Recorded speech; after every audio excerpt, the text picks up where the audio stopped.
Good afternoon, everybody. Welcome to Dropping the Glove. I'm tongue-tied because I'm looking at Tim. He's got a fresh white shirt on. I'm like, look at that shirt. It's a pretty nice tee, Tim. Very nice. But thanks for joining us, everybody. We appreciate the support. Nice Wednesday here. Second last day of February, thanks to the leap year. But it's going to be a good one, Tim. You know why it's going to be good? I am on fire right now. I am getting interview requests. I am trending. I am all over everywhere. I did an interview with the Wall Street Journal. Ever heard of it? It's not a hockey magazine. It's like a pretty famous one. Just got off the horn with Pierre Maguire. Did his podcast. Talked to my arch nemesis, Greg Wyshynski, Puck Daddy from ESPN. I'm talking to someone tomorrow in Edmonton.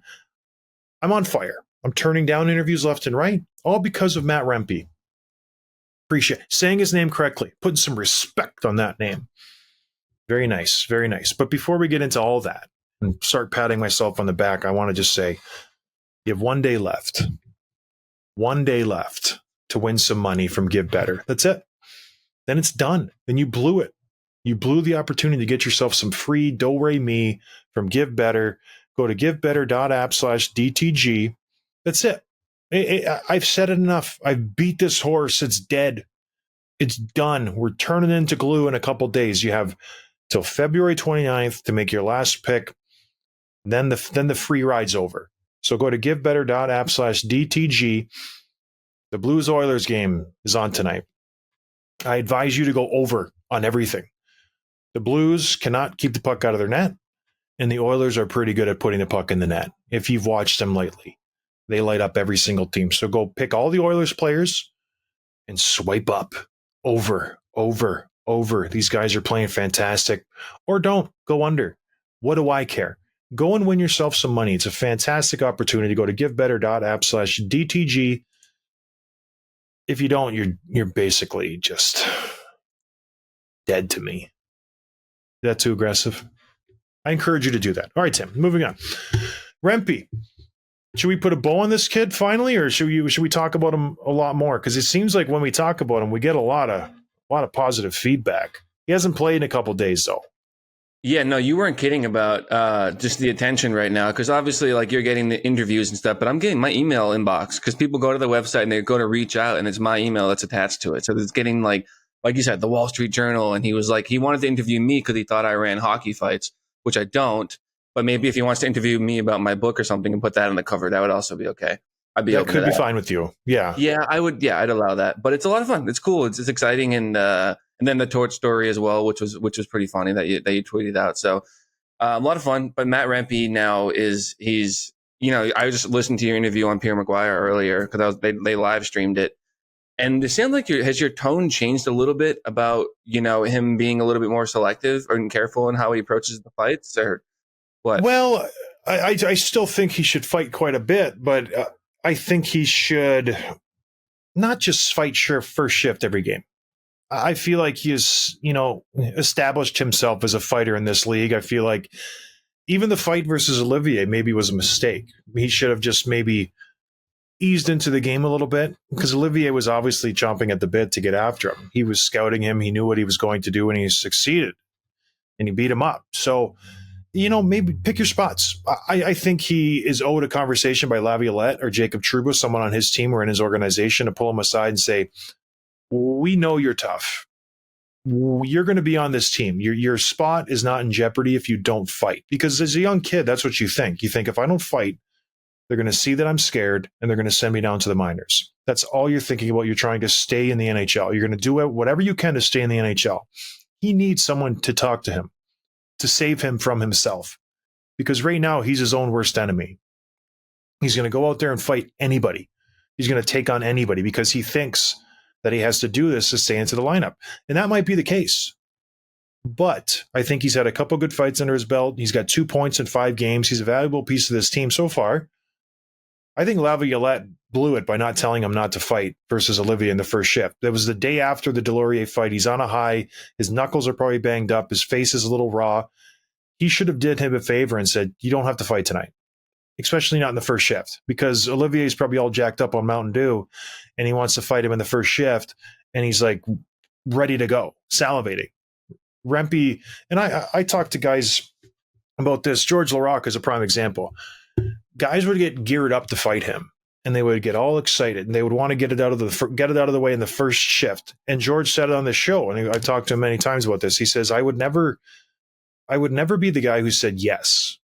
I was always the guy who asked. It was always on my terms. So if a guy came up to me and said, we're going, I would say no. And then I would wait, and I would pick my spot when I was ready. And so I think Rempe could have done that. Olivier wanted to go first shift. If Rempe would have said no, catch you in a second, or I'll let you know when we're going to fight, it's on my terms, I think he would have done better after that fact. It would have thrown Olivier off, and then you have him just thinking, oh, when are we going to fight? When are we going to fight?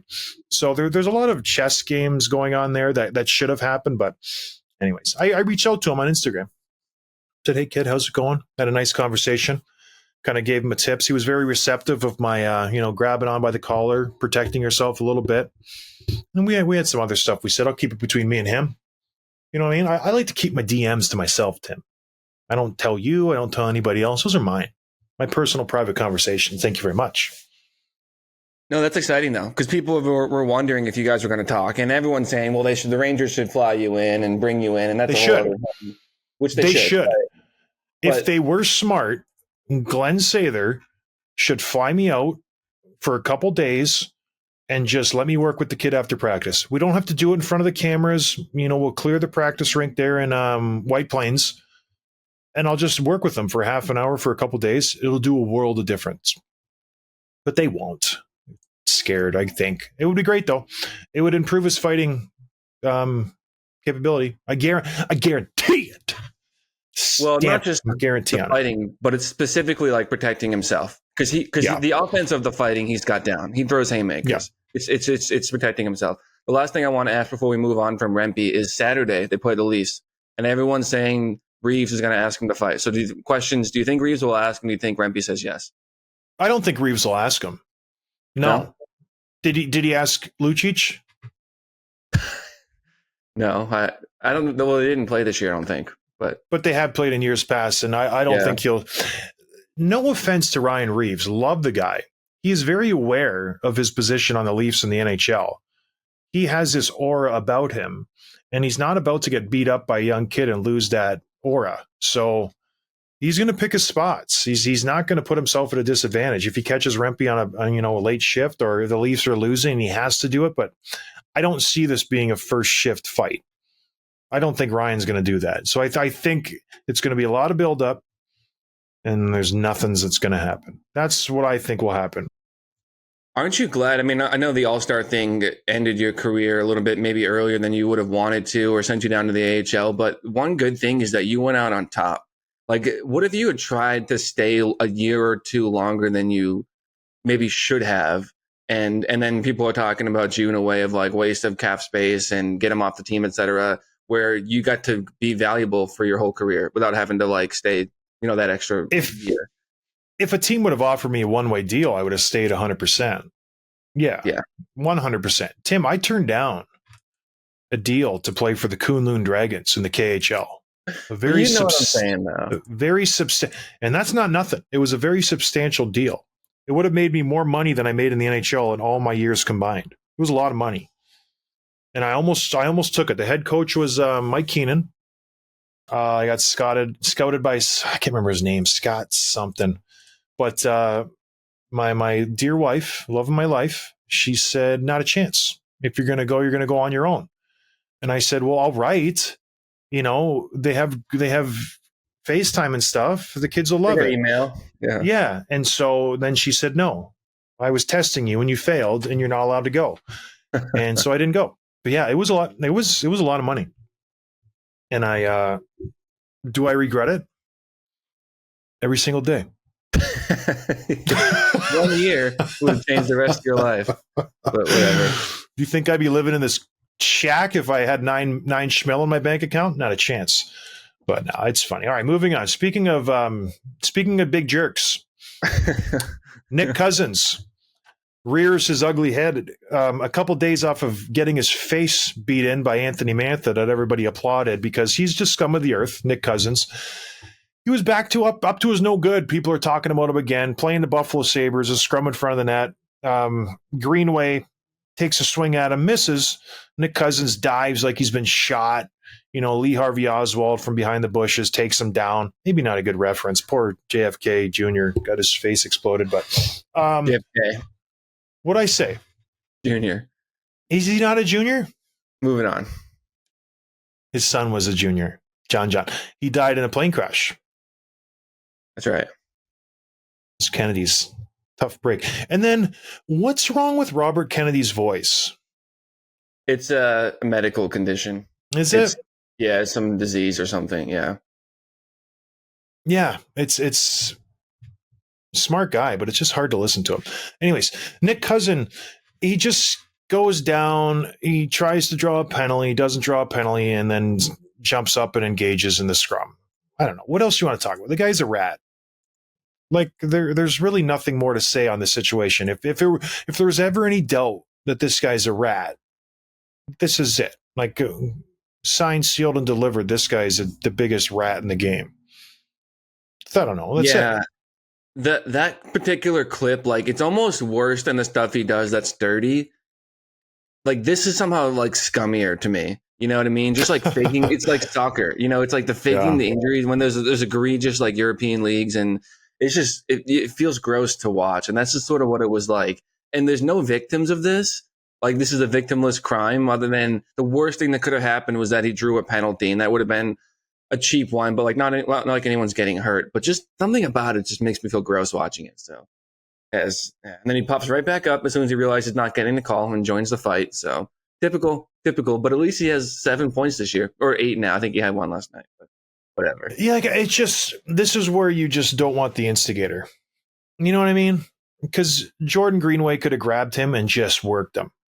And everybody loved it. But the instigator now, it's a 2-1 game. You can't put your team behind. So it is. It's par for the course for Florida. They have evolved into just the most hated team in the NHL.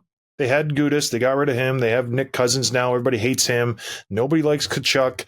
It's just they are resoundingly the most hated team in the NHL.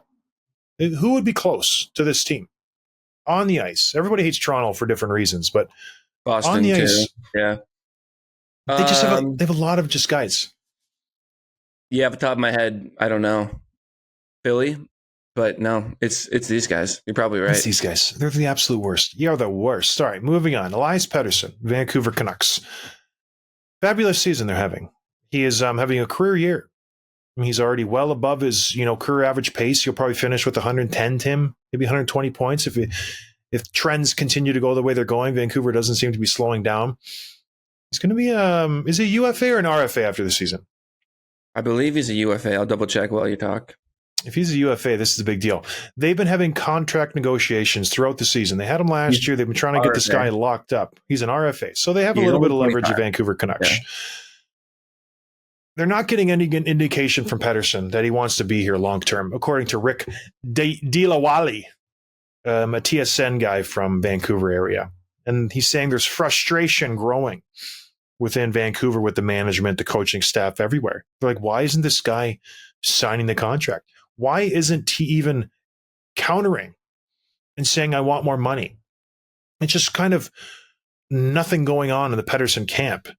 So what is happening in Vancouver? Is there any chance, Tim, that they're going to deal this guy?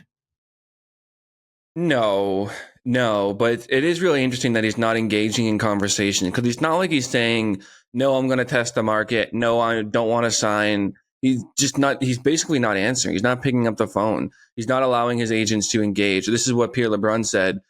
Quote, Pettersson hasn't been willing to allow his agents to engage with Canucks management meaningfully in contract negotiations. And I think that's been a tough pill to swallow for the Canucks up top, meaning they want to get the deal done. They want to announce the good news, extend him long-term, 8, 10 years, whatever it's going to be. And only 8. He can't go 10. Okay. He doesn't want to do it.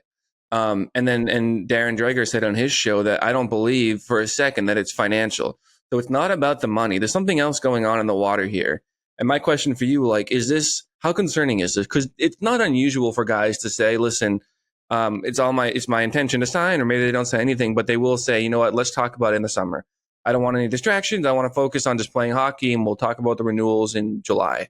that's not that uncommon, especially for an RFA who's going to be under control. So is it a case of that, or do you think there's something else going on here? Well, this is the guy who said before he signed his last deal, the 3-year bridge deal with Jim Benning, that I want to make sure I know where this team is headed before I sign. So he's obviously aware of, his future, and he doesn't want to be locked into a situation where, yeah, you're making a lot of money, but you're on a losing team.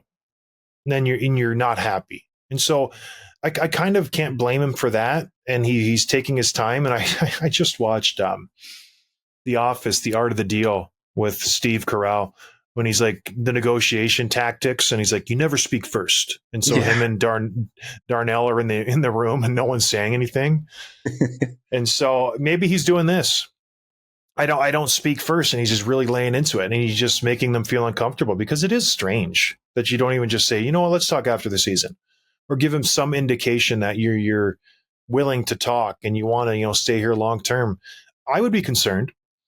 This is your franchise player. This is the guy you want to build around. This is the player who reportedly you've offered 8 years, $12.5 million. It's almost $100 million you're offering this guy, and he's not even giving a response. That would make me second guess. That would make me concerned. Why doesn't he, sign it? So I get where Pettersson's coming from. Where's this team going to be in 5 years? He's still a young kid. He's 25 years old. Is this team going to be good in 5 years when I'm 30, still in the prime of my career? JT Miller's locked up long term. He's 30. He'll be 35. Elias Lindholm is 30. He's going to be 35 if we re-up him. Connor Garland's around. He'll be older. The team is going to be aging. Will it still be good? I don't know. So I think conversations will happen between him and the management and say, hey, Alvin, like, what are your plans moving forward? Are we still going to be contenders? Are we still going to, compete, trade our first rounders, go for it every single year? Because it's a big decision. It's a big life decision, especially I don't get the sense he loves Vancouver. Do you? No. Right? No. There's nothing screaming saying, I love this town. Like, he doesn't come out and say, I love playing here, man. The fan base is fantastic, where you hear that from other players. Like Marc-Andre Fleury just said it. He's not leaving Minnesota. He loves the fans. He wants to be a part of the chase, the playoff hunt. Pettersson is in first place in the Pacific. He should be on cloud 9 right now, and he's not saying anything. So I don't think he likes it there. I really don't. So what's the likely scenario in your mind? Is he waiting till the summer? Does he not want, where does this go in the next couple of months, or does it go anywhere? Does it go to arbitration? That's the one avenue he could go, and he's assured of a 1-year contract. And then he leaves town. He'll be a UFA after that. Yeah, so now everyone's talking about the trade speculation, and Chicago's up at top of the list, obviously just for the cap space and the Bedard and all that. Detroit's also up there, similar situation, just they have availability for him, and everyone's floating out all kinds of deals. Obviously, Vancouver isn't going to deal him. They're at the top of the league right now, and you mentioned those guys getting older, but you're still going to have a pretty elite core for the next several years, not to mention Quinn Hughes. And so Brock Besser, all these, they're going to be good for the next 3 to 5 years, even if JT Miller and Garland, all these guys get older. So they're still going to be a good team. I can't imagine you're going to have a better situation than you have in Vancouver, unless there's something specific about it that just doesn't work for you. Whether it's I just don't think he likes Vancouver. Yeah. That might be it. And, he's been there for 6 years now. And if he doesn't like the town, he doesn't like the town. And so you can't change that. You can buy the best condo, the best house, the best everything. And if you don't like the city itself, there's nothing you can do about it. So I don't know what the case is, but it is very strange that he just isn't Tim, here's a 8-year deal for $98 million, $100 million. I think it is. What's 12.5 times 8? I think it's 100. So it's just, that's crazy to me. But how many cities in the NHL or in the world even are that much better than Vancouver to be a young millionaire? You know what I mean? I can't imagine what he wouldn't like about it, but I guess not him. Everybody has their preferences. Maybe he wants to go to Arizona. He likes the sun. Yeah. No. They wouldn't sign him because they would never sign someone for that much money. But Yeah, I don't they'd know. ask for some of that money back if he wants to invest in a new rink. Yeah, Hey, right. man. Could you defer 80% of that salary so we can build this rink? Here's your check. Can I borrow some money, by the way? Yeah, just a clown show they're doing. But now I don't want to rip on Arizona. But I don't know. Over under. Let's He see. signs. I think he signs. I think he stays. But does he finish his career there? No, because I don't think he's going to win a cup, and then he's going to want one when he's 30. Does he have a Canucks jersey on in 3 years? Yes. Yeah. Okay. What do you think? I think no. I think where there's smoke, there's fire, and there's obviously a reason why he hasn't signed already. Definitely not a good thing that he hasn't signed. If you're a Canucks fan, he could go out and nail the rest of the season and win the Hart. I don't think they can offer him more than 12.5. 12.5 is a high number. Yeah, it's a big number. That's McDavid. Better than McDavid? Elias, are you better than Connor? Are you? No, you're not. No. So take 12.5. Take it. I agree. And then again, there's the other factor. What's happening with John Tavares right now? The Canadian tax thing. Justin Trudeau doing a fine job getting players to play in Canada. I don't want to do that. We got one guy who said, lay off the politics. I'm allowed to have an opinion, okay? You guys, I'm not a robot. I don't like Justin Trudeau. I don't like what he's done to my country. You can't sit there and tell me he's done a good job. Maybe you can. We just I'm still allowed to say, yeah. I'm not gaining listeners by saying this, but I'm allowed to voice my opinion.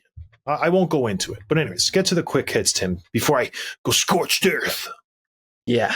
Well, our listeners know the deal by now. For a limited time, you can get 25% off and free delivery with DoorDash. Use the promo code NATION25, all caps. Promo code.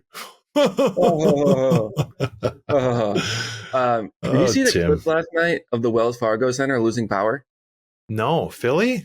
Yeah, in like half the arena, and they put out a statement and they're looking into it. I don't know if they how long. I don't think it ended up being out for very long, but yeah, like during the gameplay, all the lights shut off. Kind of crazy. Look up the clip after. I've been a part of games like that where there's no power. It's happened. Really? In the NHL? There's a breaker. Yeah, I've seen it. You got to go flip the breaker, blow on it, turn it back on. Tough blow for the Kings. Adrian Kempe heading back to LA for a scheduled MRI. Yeah.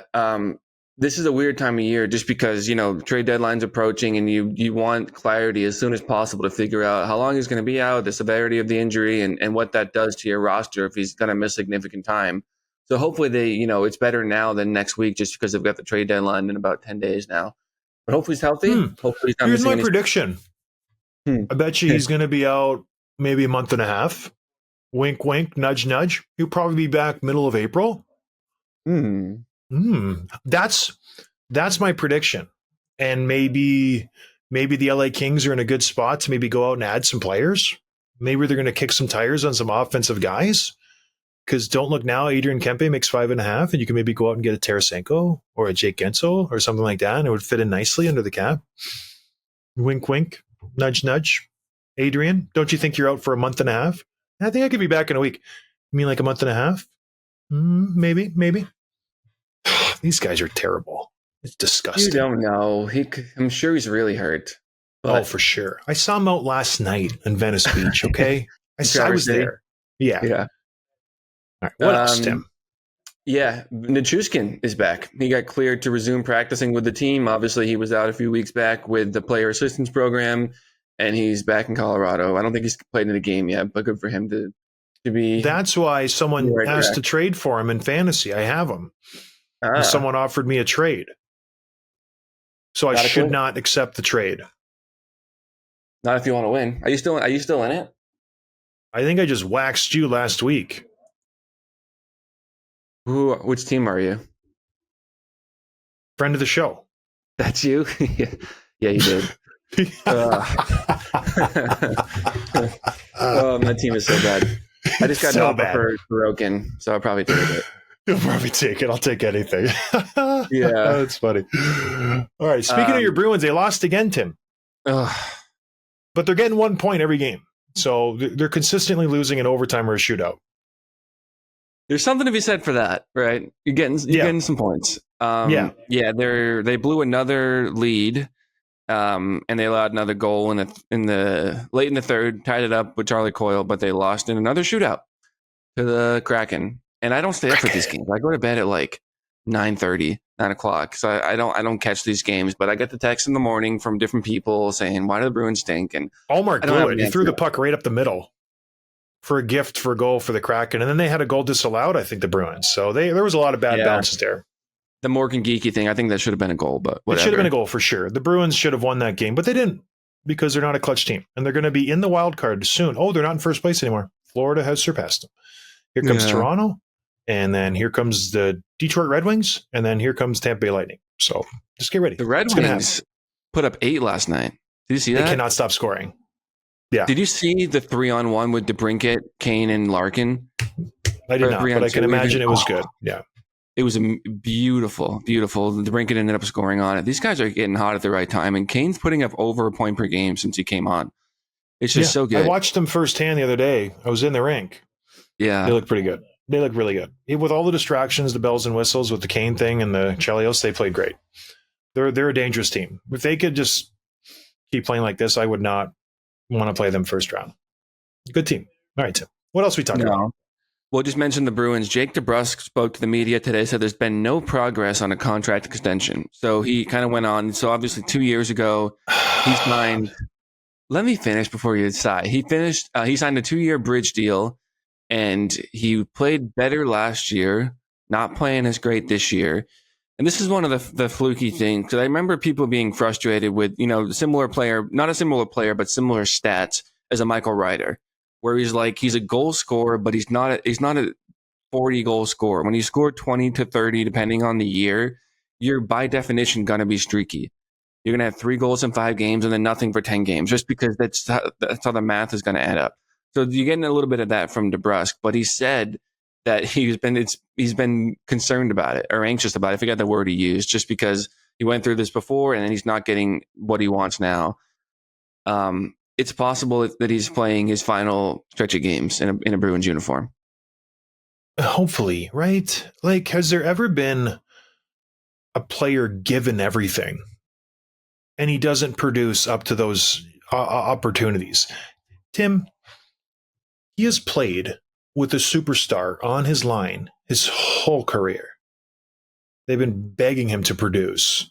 He's had Marchand, he's had Bergeron, he's had Pasternak, he's had Krejci, he's had Taylor Hall, he's had all of these guys, and he continues to just underwhelm year after year after year after year. Then he'll show flashes. Then he'll be a healthy scratch. Then the coach will call him out. Then he'll succeed. And then he'll just go in a tank and not score for 10 straight games. And he's complaining that he hasn't come to a good number with the team. Oh my gosh. I'm so tired of this guy. Go. As soon as he leaves Boston, third line guy getting 12 goals a game. That's your future, Jake. So if you're sitting here complaining, I want $6 million. He makes $4 million this year. In my opinion, that's $2 million too much.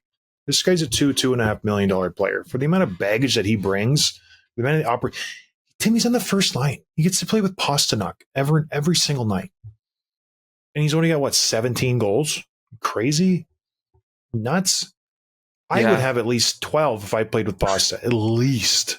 I'm not even kidding. Not even kidding. He's on the first power play unit with McAvoy, with Pasta, with Marchand. First line minutes, first power play unit. Just talk about entitled brat. Oh, it drives me bonkers. Get rid of him. One of the most frustrating things about it was that you had these opportunities this year in particular because of Bergeron and Krejci being gone, in addition to all the other players they added that have moved on. And you saw Charlie Coyle just step up in a major way and have a fantastic season and surpass even Bergeron's pace last year points-wise. And you saw other guys step up, including Zacha. And this could have been DeBrusk could have cemented himself as like legit the rest of his career in Boston. Like, he had the opportunity this year, hasn't done it. And so I don't think it's for lack of effort. I don't think he's entitled. I don't think he's that good. He's got 13 goals. 13. He's a solid player. He's a middle six player. He's pretty good defensively too. Like he's a responsible player, but he's not a first line talent. And his numbers have probably been a little bit inflated because of who he's played with.